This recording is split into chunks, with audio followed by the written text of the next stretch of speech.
What's going on, guys? I hope everyone's having a great day. So, today I'm going to be adding in my 2 cents in on a trend that's actually been around for like freaking 4, 5, 6 years now. Started up by a YouTuber. I can't remember which YouTuber it was. Um, Years ago now. um, and it's albums that it's going to be albums that I own, that I have fond memories of, or I can look at them or listen to them, and it brings me back to a good time, and I just look back on it with fond memories. Essentially, what this is. It's not going to be the greatest albums I have in my collection, but it's going to be, as I just explained. So I actually got two stacks here. I got one non-metal. I got the other one metal. So we're gonna go ahead and start with the non-metal one. This is gonna be Guns N' Roses with Appetite for Destruction. Um, you know, there was a time in my life where I hated Guns N' Roses mainly because of the amount that I had to hear "Sweet Child of Mine." It's like they have other great songs as well, but yeah.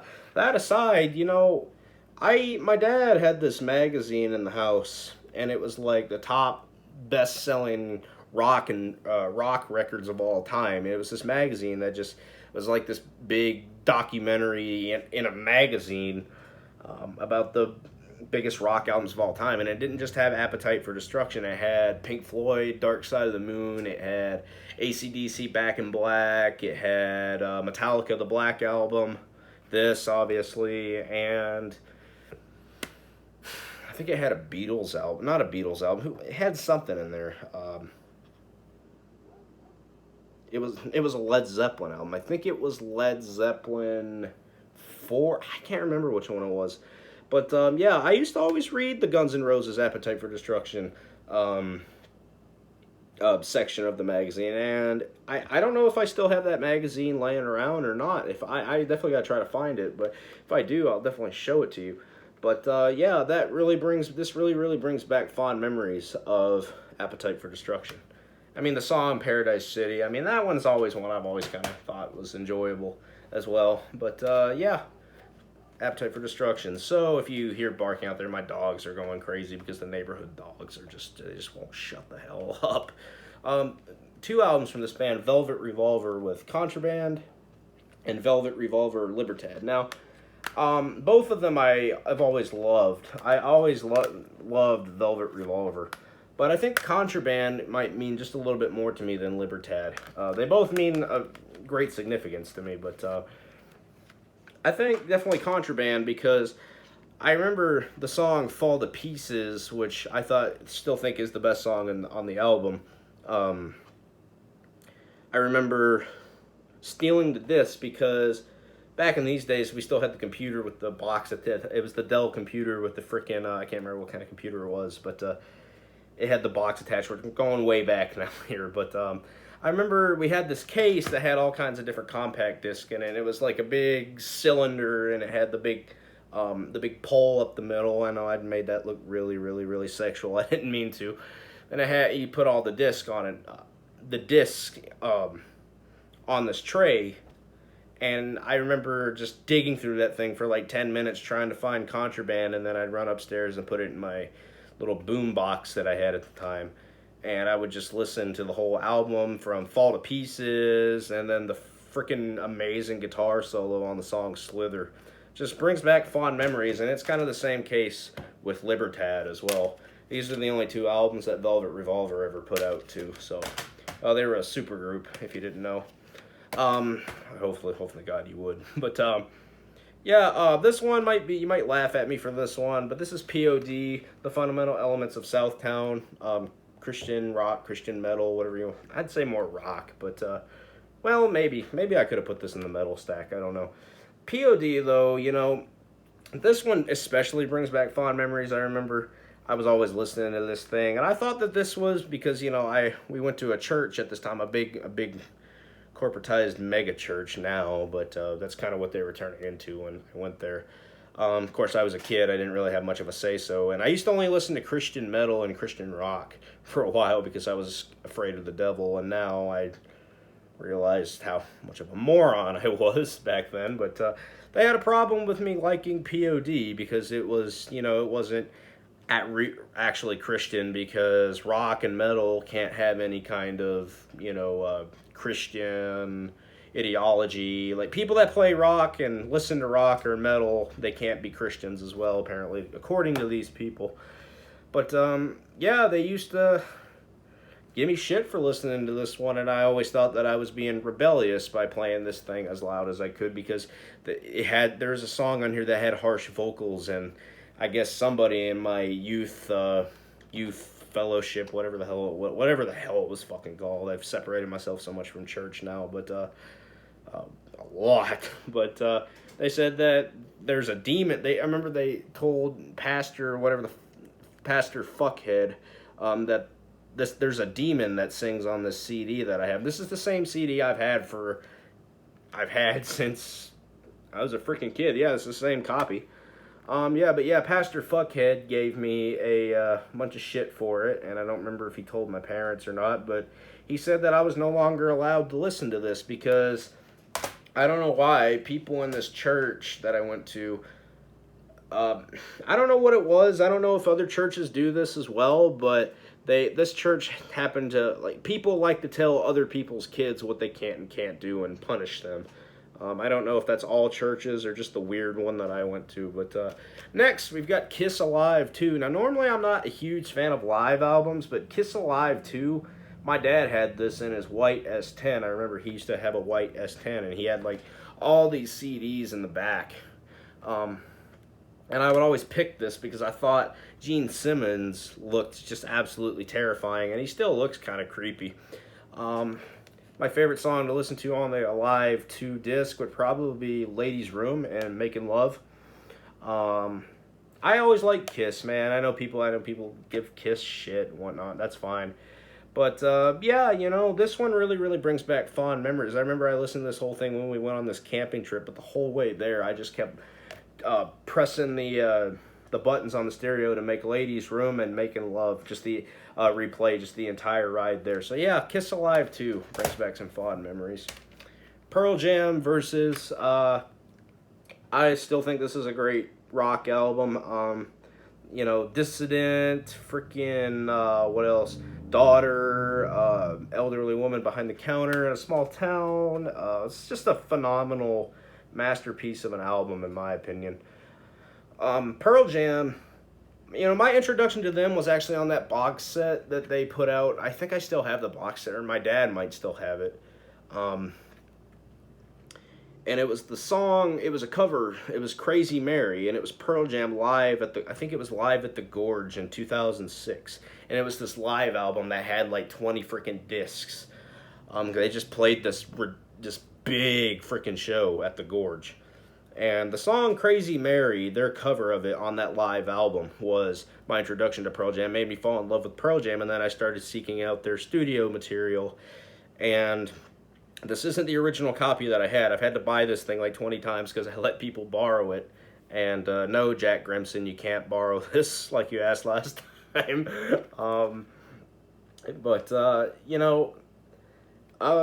This one just really...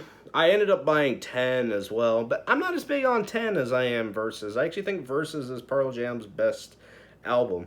And I think it's not just their best album, it's the one that I look back on with the most fond memories. And I think I always will. Alright. This is one that got me in a lot of trouble at church as well, and I'm sure you can probably understand this one if you're religious, but Tool, Anima. It's one of my favorite albums of all time, and this right here is part of what the problem was, because I guess the eye represented the Illuminati, which, it's Tool. Tool, they're all about shock and whatnot, but they like to fuck with people. I shouldn't say shock. We're not talking like Alice Cooper here, but the song Stinkfist definitely put out, which is my favorite song on the album, as well as H and this title track, Enema.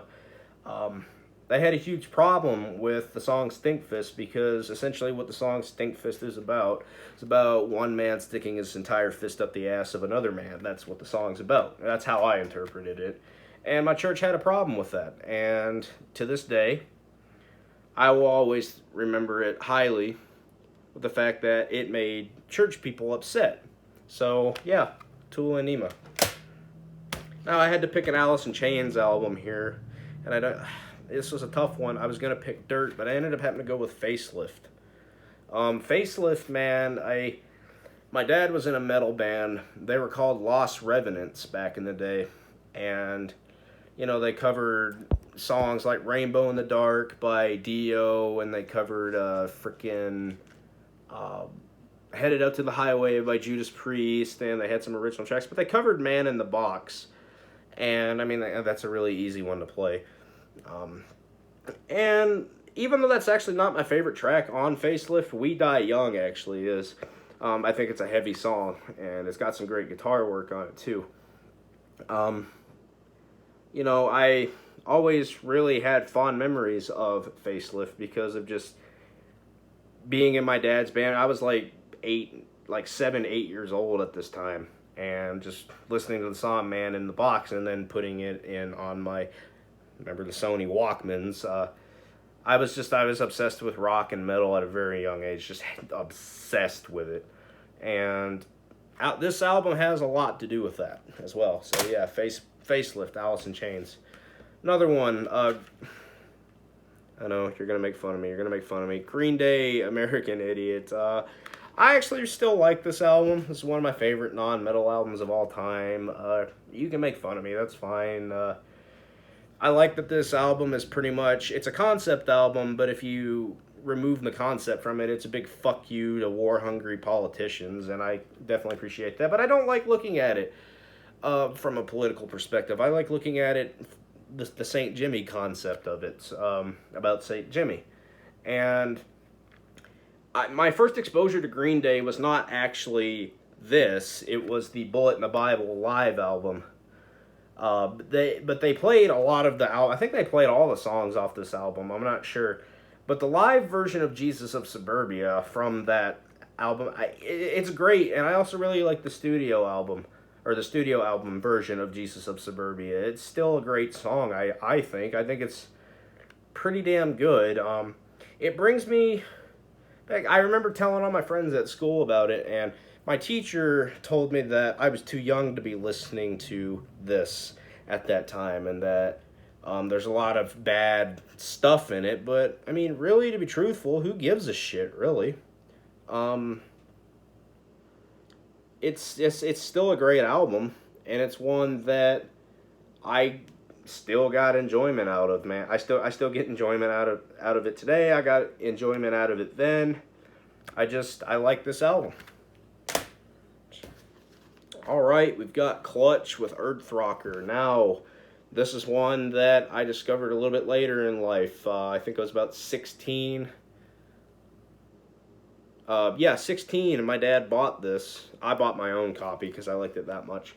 But, he was just always playing this thing, and, we would, on long drives to vacations, like to Gatlinburg or Myrtle Beach or something like that, he'd put this CD in, and, the song frickin', what's the song that I like on here?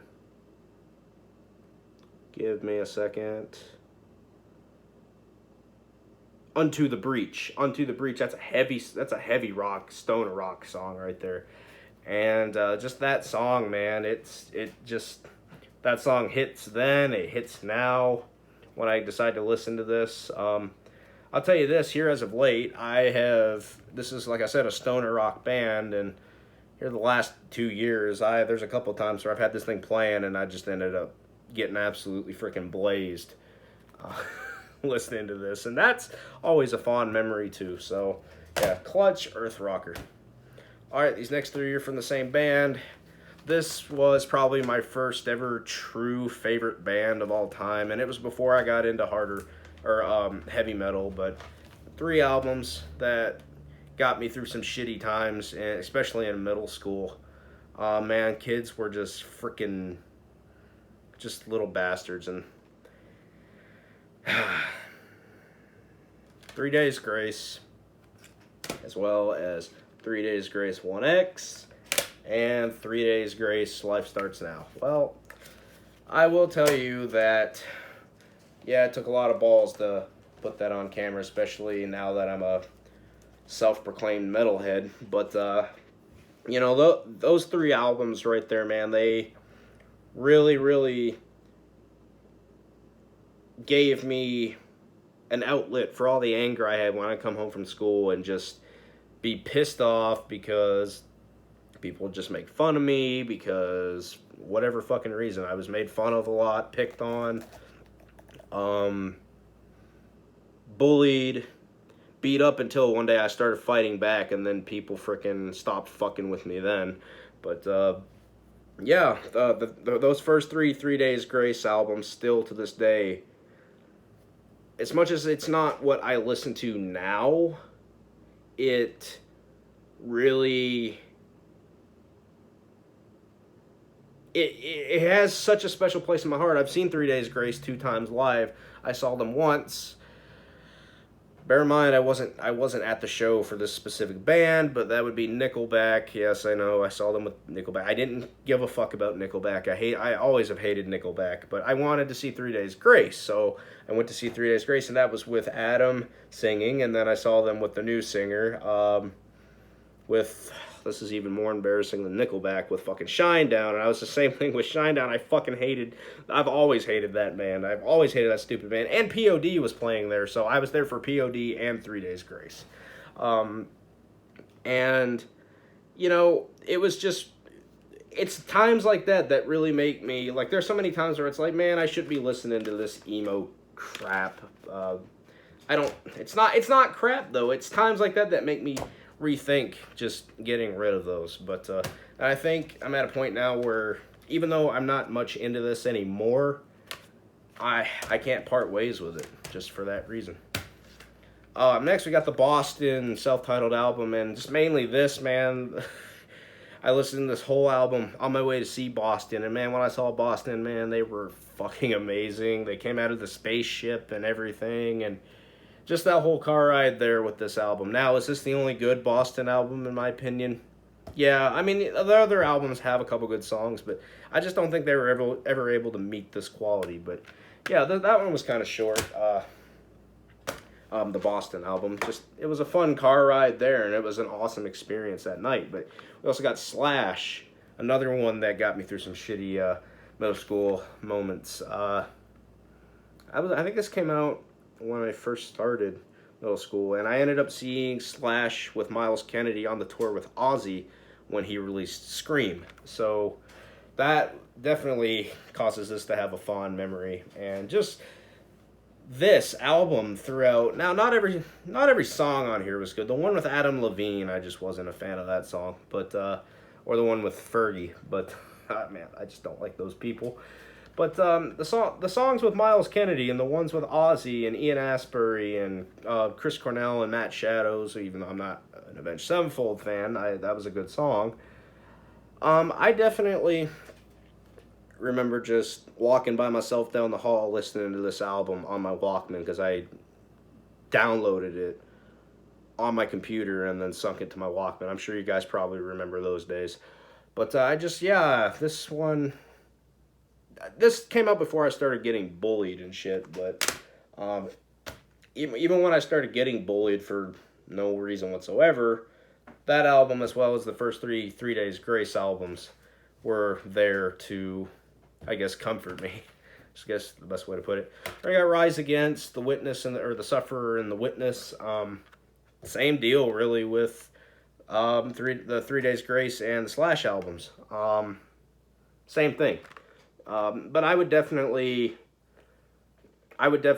like do Exercise to this song, and I would also, as well, at the time, my favorite game when I discovered this, my favorite game at the time, I think, was Gears of War 3. I don't know if it was Gears of War 2 or Gears of War 3 that was out, but I had the thing on my Xbox 360 where I could play music, and this would be the one album I would just crank up. Just the songs, freaking what is it? Under the Knife, which was on the movie that I saw in theaters. Never Back Down. It was on that movie. I saw that movie in theaters. And Prayer of the Refugee and Drones. This album, man, it just I knew every word to every song on this album for the longest time, and it's still good punk music. It's not anything I listen to a whole lot now, but I'm glad to have it, and I look back on it with fond memories. All right, classic Led Zeppelin 4. Favorite song, one of my favorite songs of all time is Misty Mountain Hop. Um, my dad's friend, one of his friends, this is his favorite band of all time, Led Zeppelin. And it was actually through him that I discovered Led Zeppelin. I mean, I had seen my dad's Led Zeppelin shirts and whatnot, but I'd never ever really sat and listened to Led Zeppelin until that day, and then I had to buy this album, and I wish I still had the original copy that I had. I mean, I rebought it for $1, but it would have been even more to me though if I'd still had the original copy. All right, last one of the non-metal, Linkin Park, Minutes to Midnight. Linkin Park was actually one I never really got, but I remember when this came out, and the song "What I've Done" was on the first Michael Bay Transformers movie, which that fucking franchise is terrible, but I love that first Transformers movie. The rest of them are holy God, they're bad, but the first Transformers, I actually still love it to this day, and it's actually a favorite of mine. The song, yeah, like I said, the song "What I've Done," but the song "Given Up," I think was actually I thought that was the heaviest thing I had ever heard at that time. And just playing this song with my best friend at the time, "What I've Done," playing the song "What I've Done" with my best friend at the time on Guitar Hero, I don't remember what Guitar Hero game it was, I think it was World Tour. I would play the drums and he'd play the guitar, and it was just fun. We'd play on Expert and just get absolutely smoked on it, but yeah, definitely really fond memories of that. So now we are done with the non-metal, so now let's bring over the metal. So this one is, no, not, I had to include a Slayer album, and like I said, this is not my favorite Slayer album, but this is my first exposure, and the most nostalgic one to me would be Seasons in the Abyss. This one, yes, like I said, there's something there, I don't know if that's a fly or what, I don't know. No, it's not. It's not Hell Awaits or Show No Mercy or anything like that. But this one is the one the first Slayer song I ever heard that just made me fall in love with Slayer was War Ensemble. Just how fast and how blistering the freaking drums are. It was at that time. Like when I was in the past, I had heard Slayer before and Metallica and whatnot, and I wasn't all that into it then. I don't think I was ready for that next step. I was still listening to like Guns N' Roses and the Rolling Stones and Led Zeppelin and the Who and all that. But I just wasn't. I wasn't at that time in my life. I wasn't ready for it. Well, there came a time where I was just absolutely fucking angry at the world, and I found this, and I was like, this at the time was what I was looking for in music. And then I just walked around angry all the time, and the song War Ensemble was just stuck in my head. And yeah, there's other great songs, Expendable Youth, Dead Skin Mask, great songs. But War Ensemble was just the one that, when I'd get angry, this is when I first got into high school, when I'd get angry, I'd just fucking put War Ensemble on and everything was fine. Then I wouldn't feel like beating somebody's fucking ass. Alright, this. Now, I know I was saying Slayer was a little too much for me, but this is one I actually bought before I ever really got into metal. But this is the first CD I had ever bought with my own money. Actually, just the first CD I ever bought was I can't believe I forgot the album title, As Daylight Dies by Killswitch Engage. Now, like I said, I wasn't into heavier music at the time, but I used to watch wrestling all the time when I was a kid, and for the longest time, CM Punk was my favorite wrestler. CM Punk can go fuck himself now. But his theme song was This Fire that goes, I can't remember how the song goes. I mean, fuck, I'm stupid. This Fire Burns, however you want to call it, was CM Punk's theme song. And it was actually Randy Orton's theme song at one time, too. But everybody knows it as CM Punk's theme song before he went with Cult Cult of Personality by Living Color. That was awesome, and I remember playing SmackDown versus Raw '08. That was the first one that CM Punk was on, and I would just play CM Punk just to hear that awesome song. And yeah, I think this is definitely. I remember going to Sam Goody to buy this. It was like for my 10th or 11th birthday. I just wanted this album. And I listened to the rest, and I was like, it's actually a little too much for me at that time. But Killswitch Engage, though, great heavy metal band. Some people call them metalcore. I consider them just heavy metal. They're not metalcore to me. Hang on, something here's out of order. Let me fix this. All right, we got my first exposure to Testament with Brotherhood of the Snake, and I think this is the tour that I think this is the album that came out when I saw them with Slayer and Carcass. Testament, though, at the time, other than Slayer and old Metallica and Anthrax and stuff, I wasn't really into thrash metal all that much. I was more into death metal at that time, and I was more excited to see Carcass than anything at that show. But I can't remember if it was this album or the album before. Regardless, this is my first exposure to Testament, and I ended up really, really, really digging this album, and I ended up finding more Testament, and I want to get all of Testament stuff eventually. And this album is just, I think this is one of their best out of the newer Testament albums. I don't know about much about the older stuff, but out of the newer Testament albums, I think this is one of the best ones, and it just brings back when I was getting into extreme metal. When I was in high school, ninth grade, I was getting into more extreme stuff in Testament. This specific album. Now I love all of Testament stuff, but at the time I just liked that specific album. All right, we got some death thrash here, Jungle Rot with Order Shall Prevail.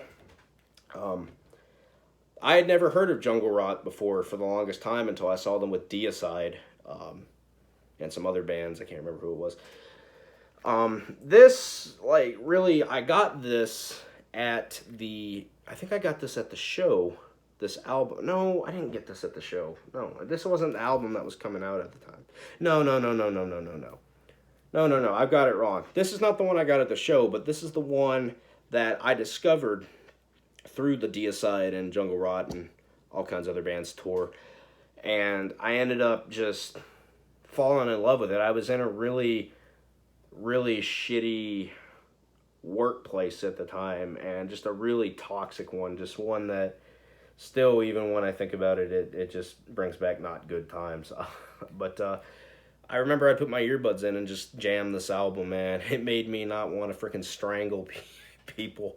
A lot of these extreme metal albums I'm showing definitely have kept me from knocking the shit out of people several times. So yeah, Jungle Rot, Order Shall Prevail. Not my favorite from In Flames, but my most meaningful album, Clayman from In Flames. Now, Colony is my favorite In Flames record, but this one, to me, was the first In Flames album I had heard. And the first song, I had this CD, and I had all kinds of different metal bands on it.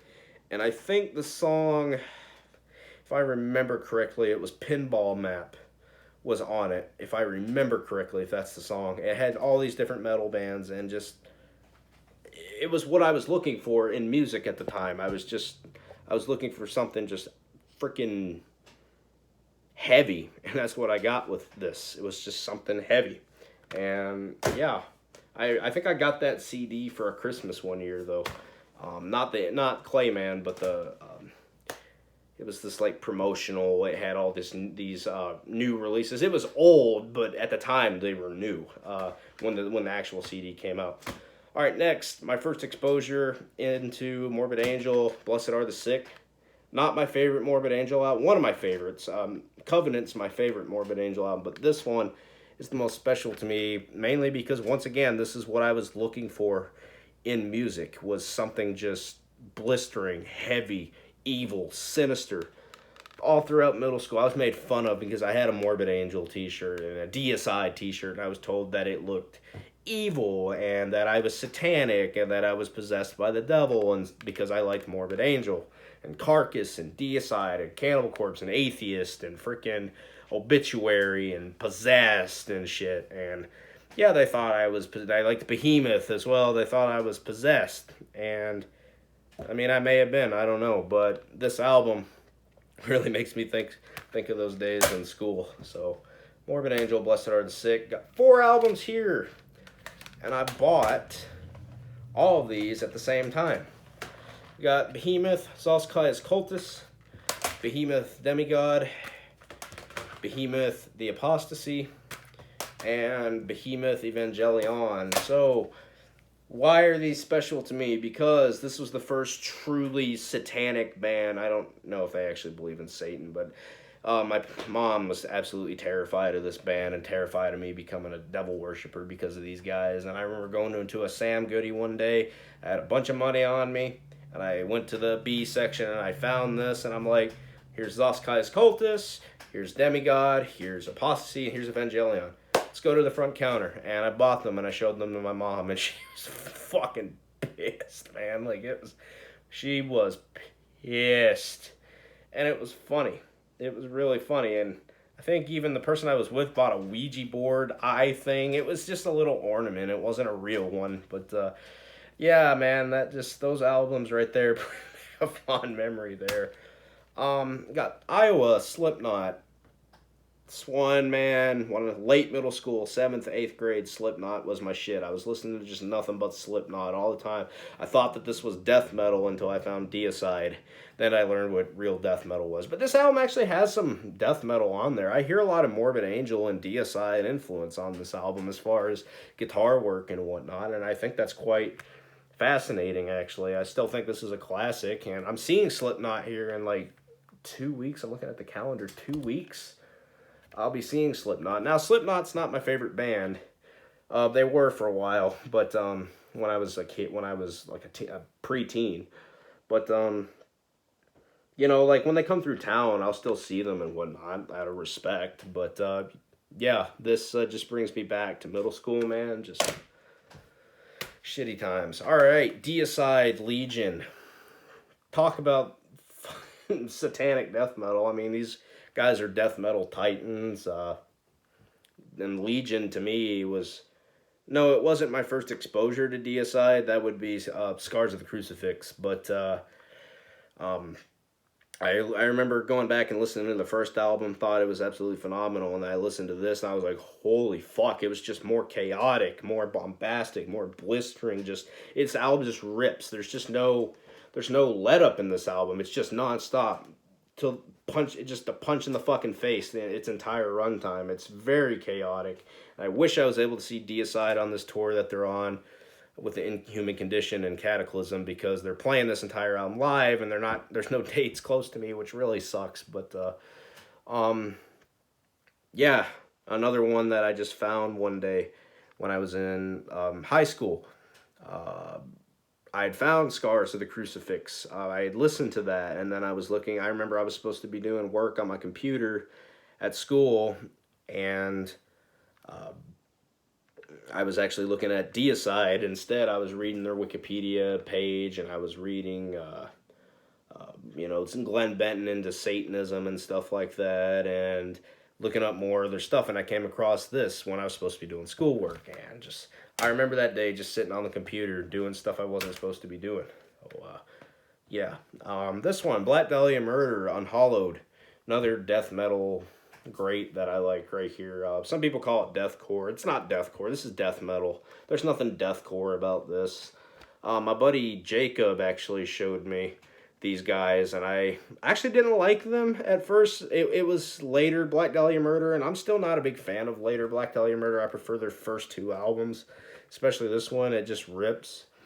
And we would always play games while jamming this album, and I think that's why it brings back good memories.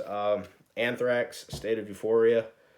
This one's always been my favorite from Anthrax, personally. I always thought it is an underrated album, but it was my first exposure to Anthrax, and for a while, I was mainly listening to Slayer, but then I don't know, I found Anthrax and I found this album, and then Anthrax kind of took over as my favorite band for a little bit. And same case with Legion from Deicide. I remember just this was before I got into death metal. This is when I was still going through my thrash phase. But I remember listening to Anthrax and going through Anthrax's biography and their catalog of music when doing stuff I wasn't supposed to be doing at school. Judas Priest with Redeemer of Souls, not the Souls, excuse me. Great album. It's not their best, but it's a great album. But, you know, I wanted to see them on this tour, and I didn't get to see them, sadly. I have seen Judas Priest now. I mean, I have seen them before, but I didn't get to see them on this tour. But I remember when this album came out, man, and I was freaking, I even ranked this thing as the best metal album of 2014, and you had The Satanist, and you had Point Five, The Grey Chapter, and you had not Archgoat, you had all kinds of different stuff. Of course, I was more into the surface level metal at that time, and this, man, just the entire, I listened to this album every single day in the year 2014, and I just have fond memories of that. Fond memories of this one, Arch Enemy with War Eternal. Very fond memories of this. I think I remember freaking getting into a freaking fight at school over this because I had the T-shirt to this album. And this album's heavy. This to me is the last good Arch Enemy album. They're death metal titans. They always have been. I remember getting into a fight at school. They were making fun of my shirt, even though it was just this on the cover of the shirt, or on the front of the shirt.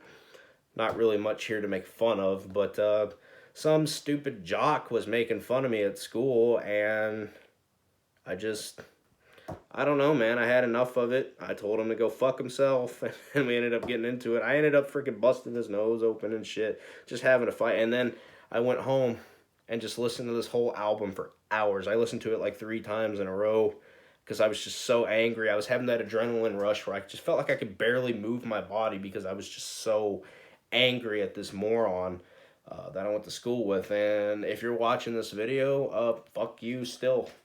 You're a piece of shit still. Alright, kind of quick. Nile with, what's the name of this album? What Should Not Be on Earth. I'm so bad with album names, we know this. Mainly, a very, very, very special somebody gave me this album, and I could never, ever, ever part ways with this. So that's kind of short with that one. Ghost with Meliora, I believe that's how you pronounce that. This brings me back to a time in like 2017. I started listening to this, and the song Square Hammer, even though that was on the EP, but it's on the deluxe version of this album too, and Cerisi and other great songs as well. I was doing a lot of stupid shit at that time, but it was the fall of 2017, and that's when I also discovered rediscovered my love for the Halloween franchise, was actually months before I started this channel as well.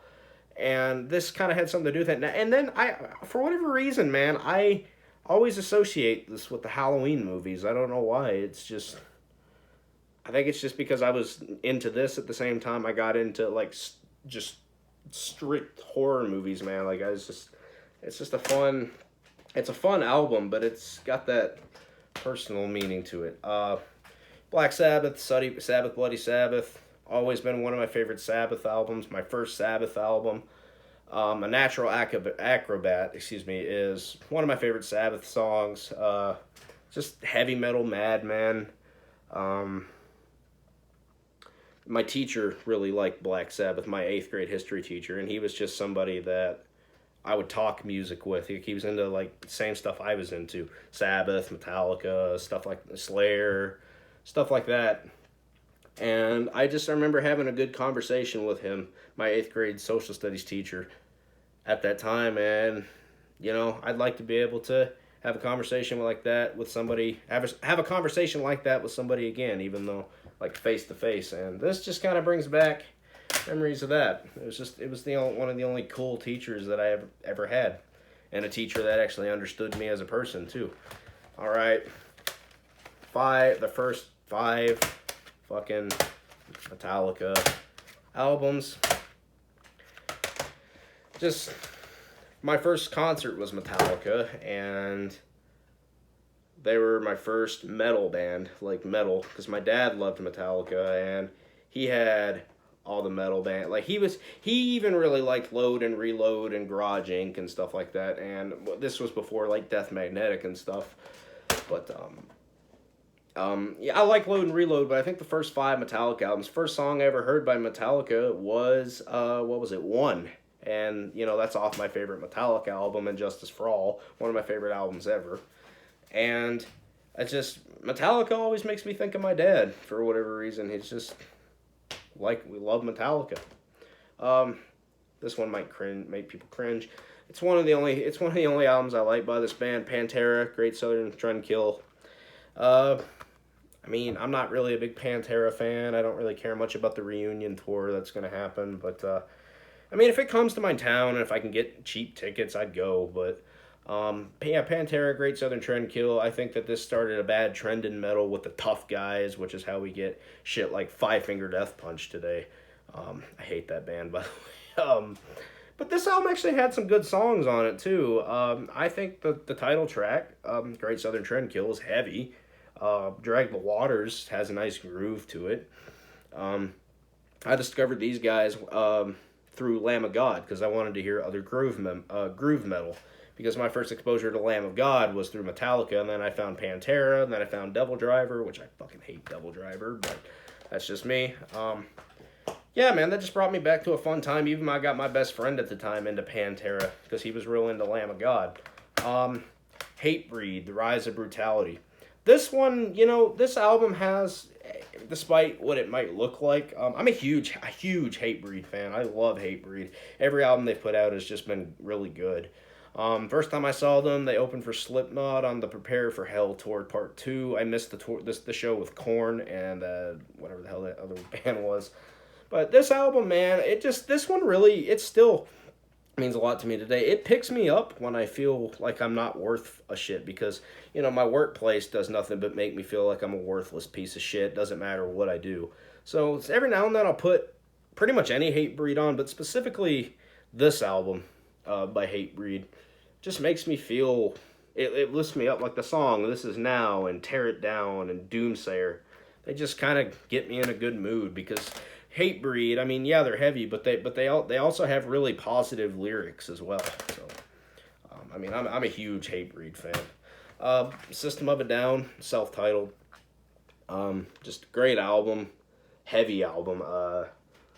There's some elements of death metal on here too, but my favorite song on here is actually Peephole.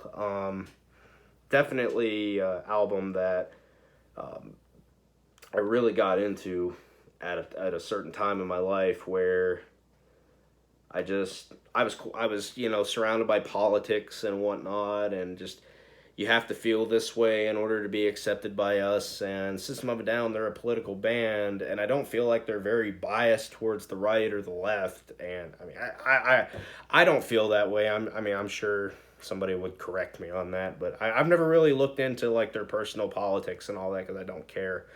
But System of a Down, man, it's just like with their politics, and like they sing about politics. Some of the stuff they sing about is true as well.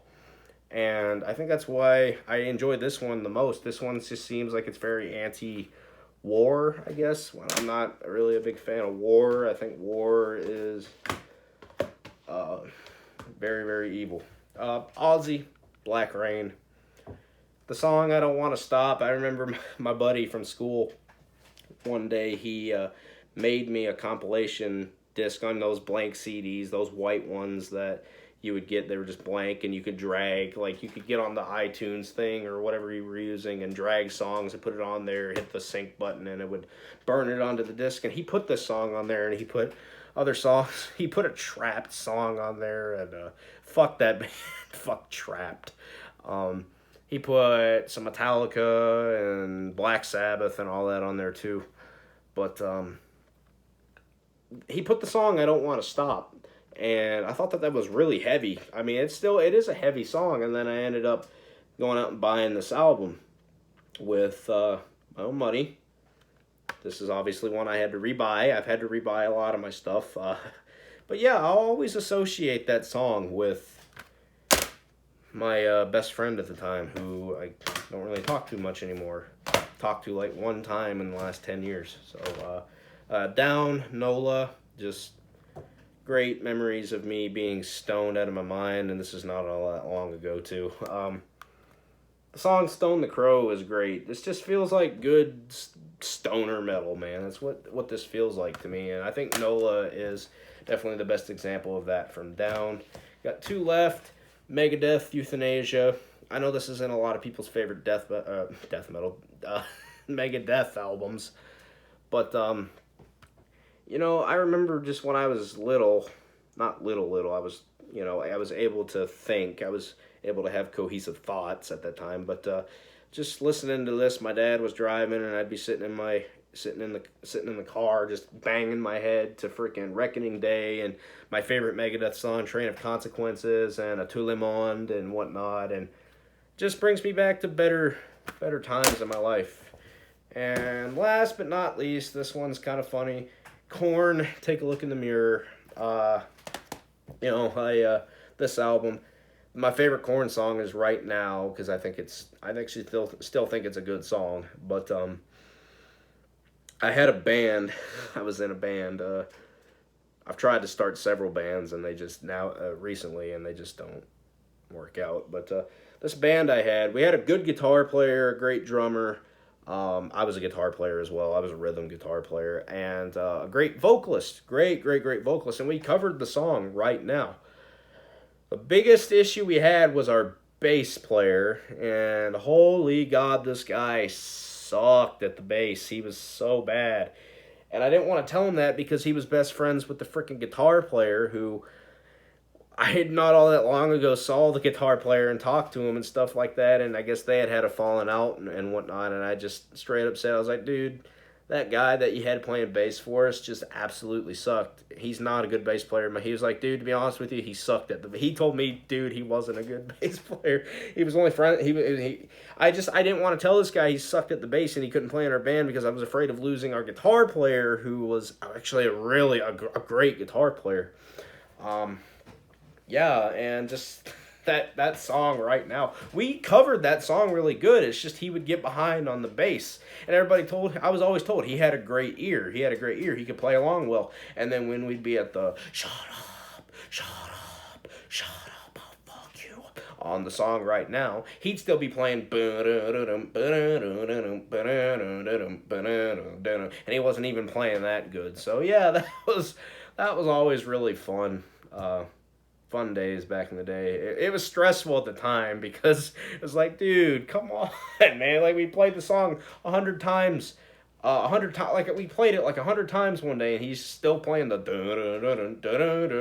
on the breakdown. So it was a shit show, man. But yeah, that's gonna wrap this up. I hope you guys liked the video. My voice is starting to hurt now because all the talking I was doing. But thank you guys for watching. Make sure that like and subscribe button, and I'm out. Peace.